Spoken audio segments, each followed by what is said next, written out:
네, 감사원이 2015년부터 지난해까지 병원에서 태어난 기록은 있지만 출생 신고는 되지 않은 아동 2,236명 가운데 23명을 선정해 조사한 결과 3명이 숨진 것으로 파악됐습니다. 네, 국회에 출석한 조규홍 복지부 장관은 추적 조사가 가능하도록 법적 근거를 마련하겠다고 강조했는데요.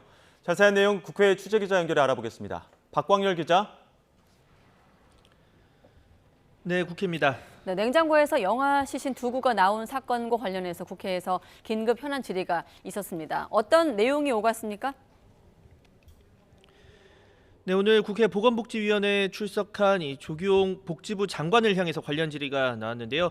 앞서 감사원의 보건복지부 감사 결과 출산 기록은 있지만 출생 신고되지 않은 2,000여 건의 사례가 파악됐습니다. 그리고 이 가운데 위험도가 높은 23명을 긴급 확인한 결과 3명이 숨지고 1명은 유기된 것으로 확인됐습니다. 관련해서 조규홍 장관은 이번에 발견된 아동은 출생 아동 필수 예방 접종에서 부여되는 임시 신생아 번호를 통해서 발견했다며 추적이 이루어지지 못했던 이유를 설명했습니다. 이 의료기관이 지자체에 출생을 알리는 출생통보제 법제화를 추진하고 또 미신고 아동의 어머니를 추적할 법적 근거도 마련하겠다고 밝혔습니다.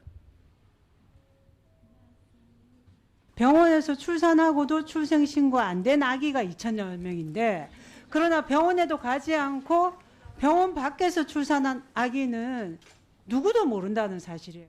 저희가 모의 인적 사항 등을 입수를 해가지고 저희가 추적 조사할 수 있는 법적 근거를 신속하게 마련하도록 하겠습니다. 네, 다른 상임위에선 여야 충돌이 벌어졌습니다. 행안위에서는 민주당이 당론으로 채택하고 이달 내 패스트트랙 적용을 추진하고 있는 이태원 참사 진상규명특별법이 도마 위에 올랐습니다.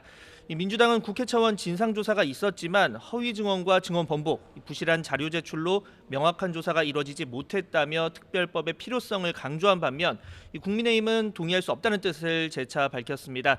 조사위원회 구성을 볼 때 중립성이 유지되기 어렵고 조사위가 영장 청구권 등을 가져 헌법 위반 소지가 있으며 피해자의 범위도 광범위하다고 지적했습니다.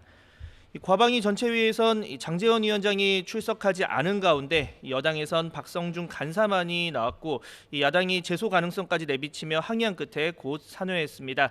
윤석열 정부의 국정과제 중 하나인 우주항공청 특별법 문제를 둘러싼 여야 이견 때문인데요. 민주당은 여당이 막무가내로 의사 일정을 진행하고 법안 내용에도 이견이 있다며 논의에 적극적으로 응하지 않는 상황입니다.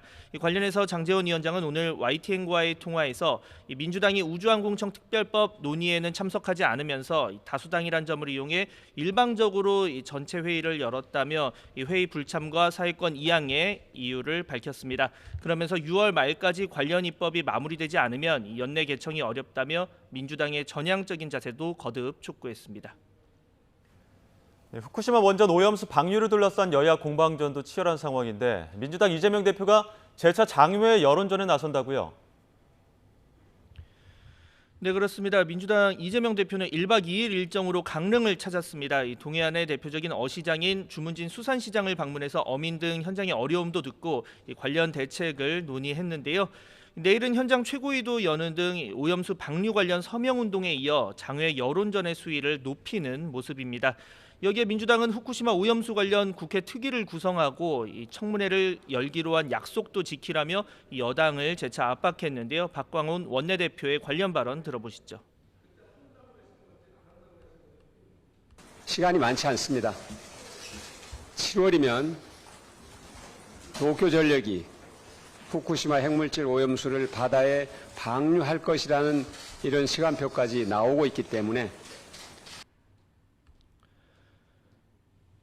네, 반면 국민의힘은 괴담과 선동이라는 반응입니다. 김기현 대표는 오전 회의에서 민주당이 방사능 괴담으로 수산업과 관광업 종사자의 불안감을 키웠다며 국민의 엄중한 심판이 있을 거라고 경고했습니다. 윤재욱 원내대표는 민주당이 태평양 섬나라들과 연대 서한을 예정한 것을 언급하며 비판에 나서기도 했는데요. 들어보시죠. 국민들을 상대로 한 괴담 선동이 통하지 않자 이제 나라 밖으로까지 괴담 선동에 나선 꼴입니다. 국제관계에서 굉장히 무책임한 행동입니다.